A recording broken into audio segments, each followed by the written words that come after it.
How to hard reset Infinix Hot 10.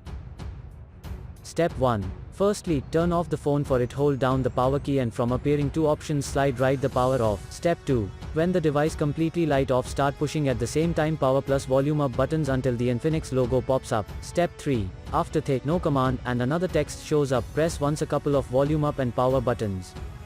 For further detailed guide, please check the link in the description. There you will find further steps on how to hard reset your smartphone. For further detailed guide, please check the link in the description. There you will find further steps on how to hard reset your smartphone. For further detailed guide, please check the link in the description. There you will find further steps on how to hard reset your smartphone.